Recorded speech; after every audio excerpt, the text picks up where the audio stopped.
Good morning, everyone. Welcome to Today at the Races. Naomi Tucker, Keith Fustel next to me. I can't even say it sometimes, so that's all right. You think I've had enough practice by now, right? You've done pretty well with it, yes. It's a bit of a different day today. Sun is still out. Temperatures have dropped ever so slightly, which I think is perfect weather for racing. We are on the turf as well as on the main track, but of course we are counting down until the Maryland Million Day coming up next Saturday, October the 23rd, 11:30 a.m. post, of course, headlined by the Maryland Million Classic, the $150,000 stakes race, mile and an eighth for the Maryland Cider, Maryland Bred draw will be held this Wednesday right here at Laurel Park. So we will definitely be looking forward to see who shall be lining up in that feature race. But also we have the Pegasus World Cup coming up at our sister track, Gulfstream Park. So you can actually already get your hands on some of those pre-sale tickets. They have been released. You have to go to PegasusWorldCup.com to make sure to get your ticket to that terrific event. Of course, in the winter in Florida, who doesn't want to be in that balmy weather? Yeah, we'll be a little chilly here, I think, January the 29th, so we might have to hop a flight. We'll see. And of course, do use our preferred wagering app, First Bet. You actually get quite some money when you sign up with them, don't you, Keith? About that $1,000 sign-up bonus. Yeah, I think you might want to head there. Make sure you use the promo code there, MJC1000, a limited time offer. You snooze, you lose sometimes, right? So you better jump on board if you're going to get an offer like that. Everyone wants to play with free money, and $1,000, quite a bit of it. I'd say sign up and use it to play Maryland Million Day. All these stakes level horses certainly will help you out if you are a first-time handicapper, because they tend to run to form. That's what I love about the stakes action here. Yeah, they're pretty good. And I tell you, I was Trish Bowman stopped up in the press box yesterday. We were looking over some of the starter races. They're pretty wide open, I thought. So from a betting standpoint, I think you're going to have some value in those. So both turf and the dirt variety. So yeah, looking forward to that. Again, sign up for that bonus. Absolutely. Let's have a look at the current track conditions. We are on a fast main track and a good turf. You can see the rail is 35 feet out. That is for our first race of the day, which will be sprinting over 5.5 furlongs. But we had a little bit of rain, but it seems that the turf track has held up well. It has. I know on the chart yesterday, somebody called into our office, sometimes we see things a little bit differently. I'm just going to be honest with that. And I thought the turf course played firm. Like, we had that rain. We needed some rain. We haven't had a lot. It really wasn't a ton. And you saw them clipping off 21 and change, 44 and change. That turf course still had some bounce. Little breeze. Now, it was a little chillier. We had a little bit more moisture, I'm sure, in the evening. A little colder evening, too, as well into this morning. So maybe a little bit more give in that ground. But we will keep you abreast of kind of how we see it as well. Absolutely. Well, the sun is out, so let's hope that the track dries out a little further too. Let's get going with the first race on the card here. As I highlighted, we are sprinting on the lawn. Fillies, mares, 3, 4, and 5-year-old maiden special weight. We'll start here with the video spotlight on my top selection. That is the number 3, Away to Return. We're looking at her last effort right here at Laurel Park over the same distance. This is first off the claim today. She was tactical. You can see she was hard ridden from the wire and did not let up at all. She's about to secure the rail wide here and seems to keep on trying. Now, she doesn't end up having an answer to the eventual winner, Miranda's Desmond, but I thought it was a really tenacious effort. It was. It looked like Miranda's Desmond was going to kind of edge away and never did. Away to Return wanted nothing to do with giving up. She was battling back through the final eighth of a mile. Love the tenacity there. A $350,000 purchase dropped in for the 40. Old Line Racing LLC said, let's go ahead and claim it, and right back and has found a good spot. Little birdie told me a few of the members of this group, this ownership group, might have been pre-gaming yesterday at GL Shacks over in Catonsville, I heard. So maybe touting this horse might open up with a lot of play, and sure enough, the early 9-5 favorite. So the beers get flowing sometimes. Loose lips, very good information there. I do feel like she's the main danger. She's the one to beat in this spot. But you use the number 1, Wicked Workout. First time starter for Jeremiah Engelhardt by Outwork. She cost $95,000 basic tip October sale. Look, she's got a couple of turf works under her belt. She was actually working up in Saratoga, which definitely caught my eye. Well, couple really good works over the turf. Look at that, back September the 20th, around the dogs, first of 27. Look, there's some okay horses working that day.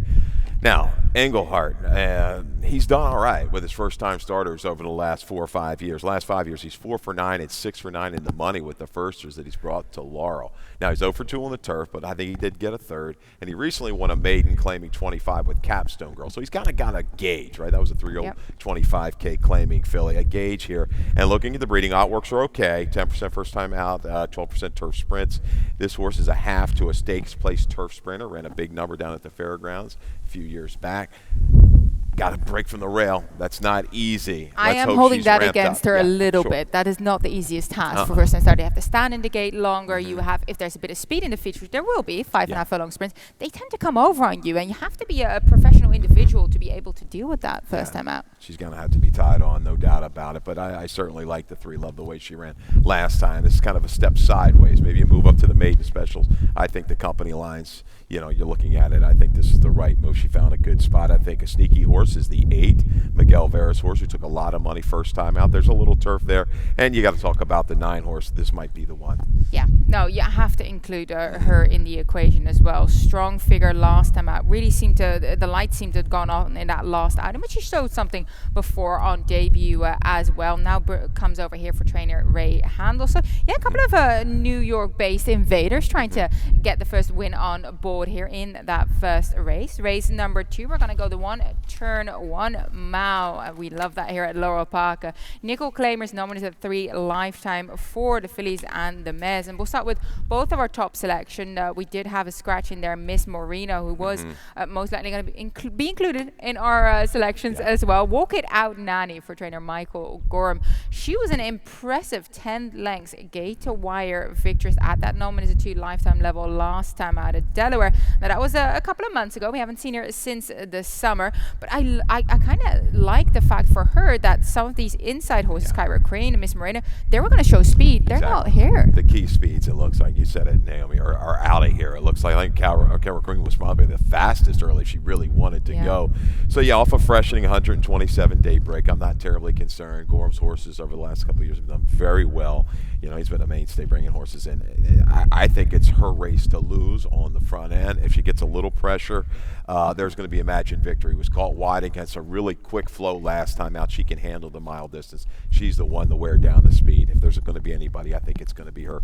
I think it's one of these 2. I agree with you there. Now, she hasn't been on the top of her game lately, though, Imagine Victory. I kind of would love to see her come back to sort of those mid-50s or even the 60 number she ran 4 starts ago when winning at the claiming 15 level at Charlestown. But you're right. She's the type that's going to kind of sit and pounce and try and chase down that leader down in that long stretch to the second wire for the mile distance. Race number 3, maiden claiming 10,000 to 8,000, 1 mile the distance as well.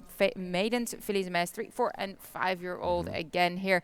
The number 3, How Lucky, your top selection. I used her underneath. Blinkers go on. She stretches back out from the 6 furlong, but she does drop down from tougher spots that she's been competing in. She's faced a couple of tough horses in Kentucky. She was running at Turfway Park over the summer as well, and in the spring. Look, you get the blinkers on, lowest tag ever. Horatio De Pass has been doing decently so far this year. I get that you're on board. Yeah, I think she's the speed of the speed. If they really want to go ahead and be aggressive, Carrasco can go ahead and take this, right off the bat and try to control things up front. I mean, blinkers go on, a little drop in class. He's 3 for 3 on this kind of move over the last couple of years. His 50% claiming drop. Again, 3-4 look like the proven horses to me on the dirt. I think they can carry their speed around. Pearlyville can chase. I guess Celestial Diva is improving, no doubt. Yeah, I like Pearlyville in this one for trainer Lacey. That was a 3-wide strong move chasing the leader. That was after a break. She goes out to the mile again. I think that suits her well. She has been running over the mile in 8th distance as well, and off the turf event, which she saw it quite gamely behind with Witty Banter and Sola Beal. So I think this is going to work for her, and hopefully that race after the layoff kind of set her up to get that sort of fitness back into her that she can see out the mile here today.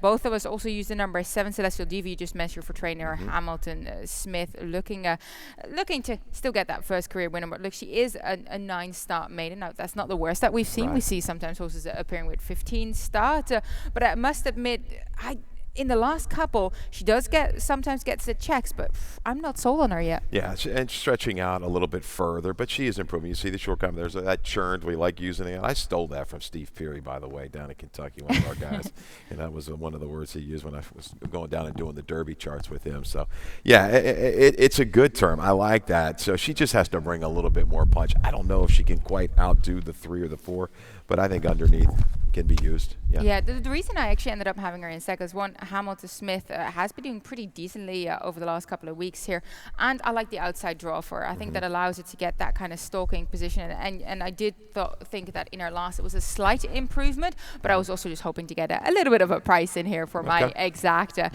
Race number 4 is the start of the pick 6. We have quite the carryover starting here in race number 4. $13,770 kicking off right here, and that claiming 12.5 to 10,000. But also, Keith, you decided to do a middle pick of 4 today. Is that where the value lies? Well, the early pick 4 is just beating me down. I mean, I'm depressed. I apologize, but we've been around it. You know, we've had some good horses in the mix, just connecting the dots for all 4.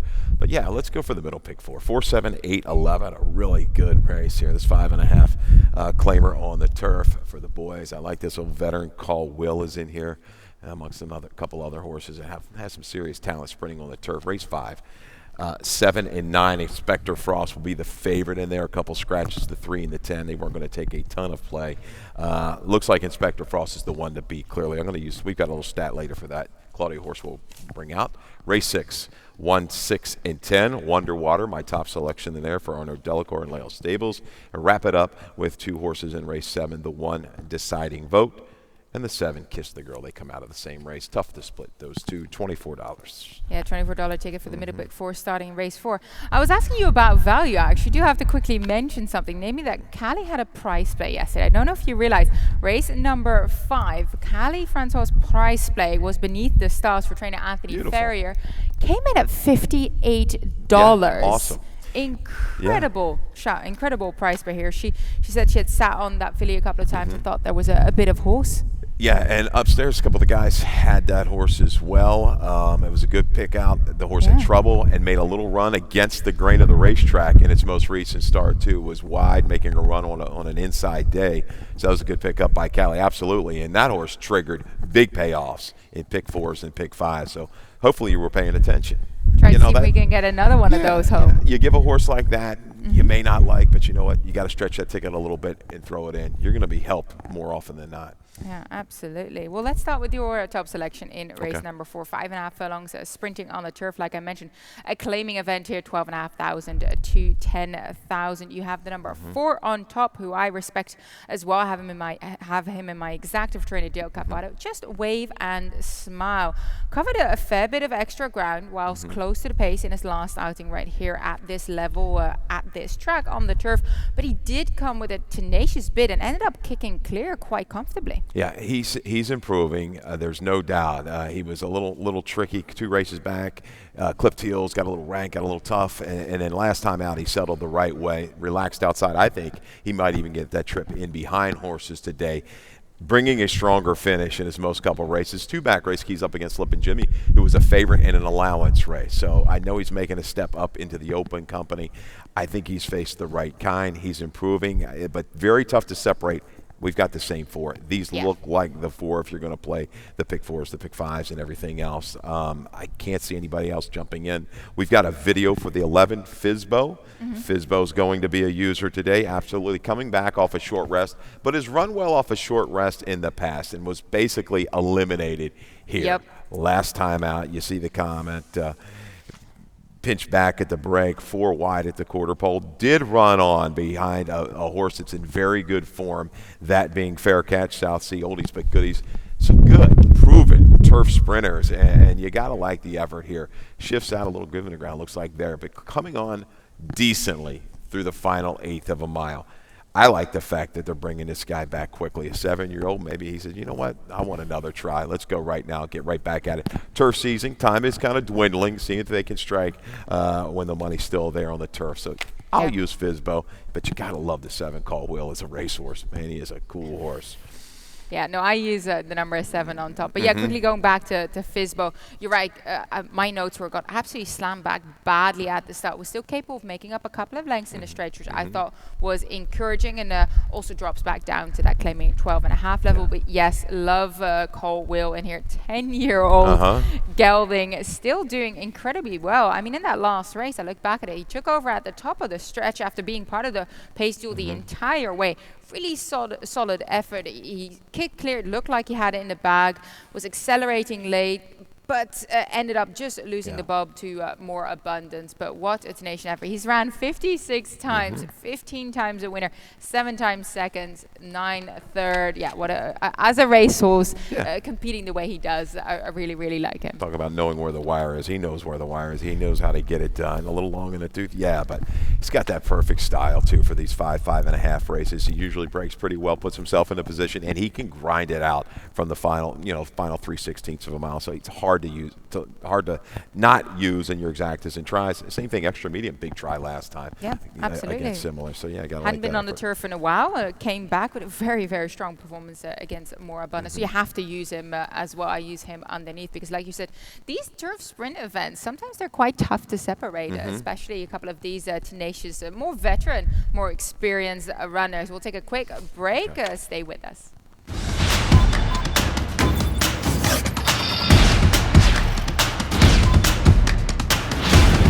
Right up there, and in the final furlong.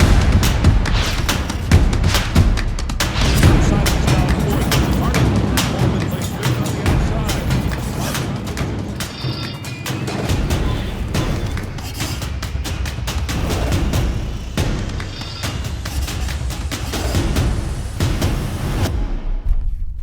Welcome back to Laurel Park. We're on race number 5, kicking off that late pick of 5 sequence. Mount 16, 2 turns it is in here, claiming 16,012.5. Nomin is a 2, a lifetime. I landed on the number 9. You use him in your exacta. Inspector Frost.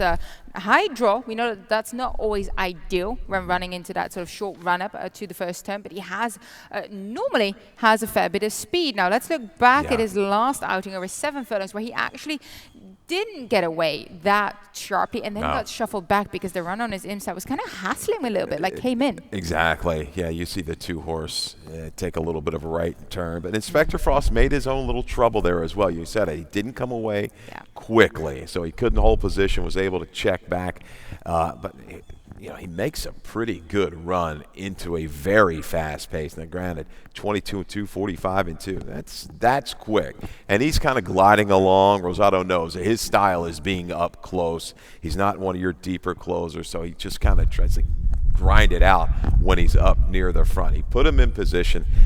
It was just too much to do, and he's a shooter who's in very good form right now. Came back to win again, I believe, on Thursday. Is a really strong horse. And it comes out of a tougher race. He's making that drop. And look at the effort here. He still hangs on to the top of the stretch. You see him shifts out Still about trying. 4 wide, still giving effort. You can see the effort in the horse. Coming back, ample enough time off. Yeah, I'm not terribly concerned about the outside draw for him in this field. He has that kind of speed. He just got to break better. Yeah, I agree with you. I hope he breaks, but normally it tends to break pretty decently. 2 starts to go, 3 starts to go, all broke on top. That's what he'll have to do today with that outside draw to navigate himself a good position, but he gets some relative class relief from that optional claim and starter allowance, as you highlighted, and he now gets back to 2 turns as well, so hopefully has a little bit more time in a way. Hopefully they don't go lickety-split early, but we'll find out soon enough. You use the number 7 on top. Our lucky man for trainer Claudio Gonzalez. First off the claim, of course, we're very sharp claiming a trainer. First time against winners.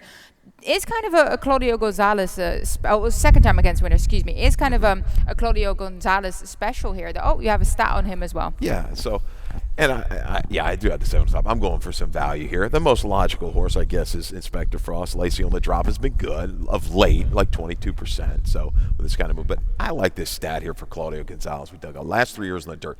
8 for 21, 38%, 12 for 21 the money. First off the claim following a maiden win. RY 264, and he's moving this horse up. Claims off of a 2 or 3% trainer. Had a lot of trouble. That field wasn't a whole lot, but he's got numbers on the go back. There's going to be a horse that makes a big jump this is going to be the one in this race. I'm hoping we can get 8 or 10 to 1 on him. Sure, and kind of Claudio Gonzalez special as well. 36 days in between two works, kind of that turnaround. We see that quite frequently from him. And I do apologize, it is his first time against winners, as I read that correction. But I look back at that race that he ended up winning. He was on the pace the entire way. In between horses, went for a gap, got squeezed back, so it kind of looked like it was over for him there. He wasn't going to do anything anymore. Really impressive how he actually came back, snuck through on the rail, and did get the win there by a head. So I thought that was a very decent, gutsy performance. I used Spice the Red underneath as well for Robbie Bills. He's stretching back out to the mile and 16. Look, Timonium, 6.5, is a little bit of hit and miss for some of the horses, and he ended up going wide around the turns too. I think he's going to enjoy getting back to Laurel Park with some more of the slopey turns around here and a little bit more room to use as well. And then you use the number 1, who I didn't get to, Sheriff's Chip for Amanda Rawlings. A little bit of a break. Haven't seen this runner since the 7th of May, but a decent fourth, and the blinkers do go on trying to sharpen him up. Yeah, this is a horse that showed some talent. I know it was albeit a $10,000 maiden claimer back in September of 20. I remember this horse vividly. A couple different moves, never went away.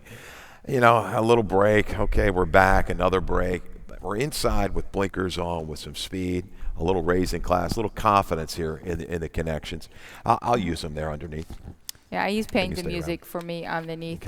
Kieran McGee, you don't want to leave a Kieran McGee runner out at this level. Race number 6, late pick 4, starts in race 6. And Tim Tullett created a ticket for us. Let's see how he plays this late pick 4 sequence. Race 6, he spreads 1, 5, 6, and 10. Do like that here in that maiden 40. I very much fancy the number 6 in here, Van Scholars, but of course number 5, Mercury 10 as well. Dale Capuano, Mark Schumann team up. Race number 7, he goes 4 deep using the 1, the 4, the 7, and the 9. And then he singles in race number 8 on the veteran run at the 9-year-old, always a Sunshine, who wasn't away as quickly last time out at Belmont. Used up a lot of early ability to get back in the game. That was tough. He now gets back to Laurel Park. He's won a multitude of times here, and I think this sets up for him quite nicely. I don't believe there's that much sort of blistering early speed, so hopefully he can get himself a nice stalking trip. And then race number 9, he uses the 1, the 2, and the 9, Broadway Melody, number 1, also my top selection. I like how he puts in Miss Boskonovich as well for trainer Tim Keith. $24 flat for that late pick 4 sequence, starting in race number 6. Also the 1 turn mile on the dirt here. 2-year-olds taking that center stage again. Maiden claiming a 40,000 to 32,000. And Keith, you landed on the number 11 towards the outside. Kazu for trainer Milan Milosevic. Didn't show that much on debut. Ended up being quite wide on that first turn. But very sharp works coming into this though. Yeah. 11. I went 10. Oh, sorry, the 11. I don't know how I just saw that you had the 11. Apologies. Yeah, I must have read your email wrong. And I corrected it, but maybe we were here early, so maybe we just didn't get it quite in time. But the number 10 we're then, going with Wonder the 10. Water. Wonder Arno Water. Delacour. You do have the 11. Bred, Yes. bred to go on the dirt. Dam Yes. was a stakes winner going the 1 mile on the dirt. I use him as well. That's all I needed to say. You took the words right out of my mouth. Everything was all dirt on the bottom side.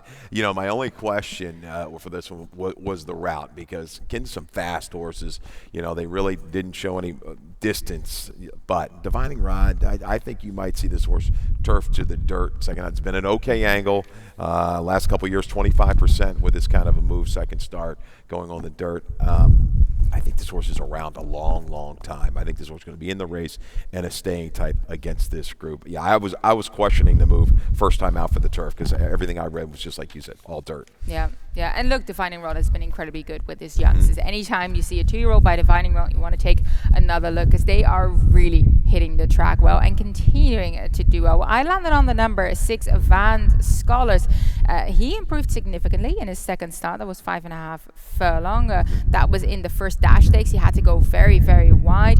Look, it is his first time going along today. Of course, that's a question mark, but I think that he's going to get a bit more of a stalking trip, will be more forwardly placed. And looking at the pedigree, it was a bit of a mixed bag when it comes to his siblings. But a half brother to his ran a 96 buyer going the mile at Lone Star Park to get beaten in the stake by a head. So pedigree downside suggests that Van Scholars would enjoy stretching out. Yeah. I mean, he and the 5, they come out of that same race. I give a little edge to the 6. I think he's more positionally placed and finished. Both come off a Lasix. I think the 1 is a horse that you've got to consider as well. Numbers going in the right direction. I like the aggressive spot here to the 40. Had a little bit of a duel setup, made a move into it, just couldn't quite kick on. But they're better horses, Bowl Leader, HP Moon, Locomotive, horses that have all done well. They're proven form. I think Money Room's definitely a user here. Needs to get away cleanly from inside, but I think can make a run, kind of that menacing run from far turn to the stretch and then grind it out from there. Yeah, he does seem the type that just keeps on going, and that's what you like to see for that second wire here. You know that in that last furlong, the race is won or lost. Race number 7 is 2 other than optional claimer for Phillies and Mestriol. Then Upper going a mile and 16 on the grass in here. And Keith, you landed on deciding vote. We do have a video of deciding vote and Kiss the Girls in their last effort. Now, deciding vote was a little bit closer to the base, as you see here, than Kiss the Girl, and she also ended up having the head start on Kiss the Girl. Now, you did see I ended up giving the advantage to Kiss the Girl because Kiss the Girl was able to run down deciding vote. So mile and an eighth, and I really thought deciding vote was gone right here. The jock keeps looking back. He's confident, right? He's got horse. I've got this one won. I'm ready to go, and not so fast. A little more, give into the ground. That deal, a yielding turf course, maybe it just kind of took its toll very, very late. She's trying hard. War Canoe even over the top that afternoon, but very difficult to separate. Again, I think deciding vote is a little bit more tactical speed, gets the jump again. We're a little shorter here at a mile and a 16th. She holds very good form, as does Kiss the Girl. These horses consistently, high 70 buyers touching around 80. They both work for me. I think these are the 2 to beat. Yeah, I actually used Bramble Bay on top. She almost took them coast to coast. Is that 3 other than optional claimer at Saratoga 2 starts ago. Couldn't hold off Pocket Square, who then came back to win a stakes next time out as well. And then came back to sprint at Monmouth in another stakes event. And she actually did so really, really gamely. Nearly got the win that day. Now stretches back out. She's very flexible. She can do both. So I kind of like her in this spot. And beat a horse 3 races back, Pugilist, a horse I think Brittany Russell used to have that ran around here. Roselba didn't come back and run as well as we thought sprinting, but sprinting's probably not Bramble Bay's game. She's going to use that tactical speed to her advantage. She can stay the trip. Certainly a horse that's going to be tough to leave out of your exotics. Yep. Yeah, I agree with you there. Race number 8, 3 other than optional claimer, 7 furlongs of distance, and look, all eyes for us are going to be on the veteran runner. That is the number 2, Always Sunshine. We'll look back at his last race, which was in New York at Belmont Park, and you can see there that he just wasn't away as quickly as usual, and then kind of came out a little bit as well, as his head-on shot shows. But what I did like is that, look, you see him there, and he goes, oh, okay, we're not there. Starts motoring into the field right there and actually gains himself quite a good mid-pack position. Does cover a bit more ground. Still got, a lot of running left to do. I thought that was an aggressive move, maybe a too sharp move, and hence he didn't finish as strongly. Exactly. Just couldn't quite go on with it against a good quality group in New York. The one thing I'm worried about, I went back and, he's what now? He's 9, right? Yeah. His last 3 races, if you watch him in the gate, he's acting up every time. He's a little fidgety right before the gates open, and that's a concern. I think if he comes away fairly cleanly here, he's going to be just fine. But that's the one thing that I've noticed. I said, let me go back and watch his last 3 or 4 races, and that was the key for him is his actions in the gate can get him beat. If he comes away fairly cleanly against this group, I think he'll easily get in stalking position, be able to bounce. I'm not concerned about the 7/8s either. Carol Cedeno and him get along just fine. See, it's the interesting part that sometimes you do see when these runners get a little bit older, they aren't always as sharp from the gate, or they kind of, they know what's going on and they don't really want to just, sometimes you see these youngsters really excited from the gate. They nearly stumble with their own feet. Right. He's kind of doing the opposite at present. I do hope that he breaks cleanly, but I think based on his class as well, I think he should be able to have this. He still came with a run. That was a tough group in New York, and love to see him get it done again here, as we did see him him come off that quite a lengthy layoff and get the spoils here at Laurel Park. So he seems to like this track, so I think that's going to help him as well. Both of us use the number 7 underneath, though. Ward Tosking for Horizon drops down from the De Francis dash. That was, of course, over at 6 furlongs, just stretching slightly back out to the 7 furlongs. I don't think that's going to be a problem, but this has been very consistent at some higher levels as well, and is seeking some easier water. Exactly. I think that the flow of this race is going to be to his liking. He comes out of some good races, and he can bring a finish. He's got speed to the outside of him, and Arthur's Hope will go ahead and go. I don't know how close youngest of 5 will be. Maybe McCain will be aggressive, but I think he can draft over and not be hung terribly wide. If he can drop in, say, maybe 2-3 path into the far turn and right behind horses, he can bring a finish against his group. And I was looking for that value. It looks like that you were as well. They don't usually bet Uriah St. Louis's horses too often. So. See, I was switching around my picks underneath a little bit. I had Youngest of 5 in my exacta before and Ward Toxin underneath. Then switched them around just because of the company that the number 7 has kept. Like we said, Wonder Where Craig is, Jalen Journey. Those were tough runners. So I thought that this spot looked on paper a little bit less tough for him. But Youngest of 5, you're right. I mean, I thought he ran a very strong race last time out, even though it was a smaller field that day over the 1 turn mile. He's got really strong figs. He's quick enough to deal with the 7 furlongs. I don't think he's gonna be on the lead here because he's cutting back in distance, and we got a couple of horses that come from sprinting races stretching out. But I think he's gonna get a nice stalking position here, and I wouldn't be surprised him putting in another good effort like he has in his last 2. Agreed. He'll bring a finish. He did a lot of dirty work to Timonium and kept on going, and chased some fast horses and brings a finish. And he's in form. His last 2 were very good. So yeah, Absentee's a horse trying to get back to his better races. You know, a little glimmer of hope last time out. He can bring a finish. Wouldn't be surprised if he improves a little bit off of that most recent race. Yeah, seemed to kind of cycle back upwards again, had a small break, and now second after that spell as well. The nightcap maiden claiming event for fillies and mares, 6 furlongs on the grass. Hopefully things off strongly. I landed on the number 2, Sydney Sue. I'm hoping there's going to be a little bit of pace for her to target. She likes to run them down, but she stays within reach, which I kind of like on the turf. We've seen that work pretty decently. As long as you're, within 2 lengths, 3 lengths, you can still make up that ground. Yeah, 6 furlongs on the grass. A little different. You know, we don't run this a lot, but they throw it in there. It's just suddenly a major improvement for the new barn. This horse is back running well. I think her company lines are a little bit better. I thought that 2-back race, Energetic, Prudent Song, a little bit better horses. I think, you know, the jocks coming in for 1 mount, they mean business. I think she can get her position and stay around. Looking for that horse that's going to bring that big close with a flourish. I couldn't find one in here. Maybe Zola B, but she's got to run faster. Definitely have to use Broadway Melody on the turn back. Yeah. That long distance race for her wasn't what she wanted to do. She showed a lot of heart, a lot of speed, and then just kind of folded. Now back to the sprinting distance where she's been much more effective at. So the 1-2-4-10 for me, 2-1-4-6 for Keith in the nightcap. That will conclude our morning show. I'll be back this afternoon alongside Tim Tulloch as well as Callie Francois to give you more information of what's to come. Aside from that, I hope you're going to have a wonderful Sunday. Grab a cup of coffee, maybe some brunch, watch some horses, bet some ponies, and you'll be upstairs keeping an eye out on things. You got it. And we've got football action up in a little sports book area. We've got it all here to enjoy. But certainly we gotta send it in on these races today. A couple good picks I like. I think we're going to be all right.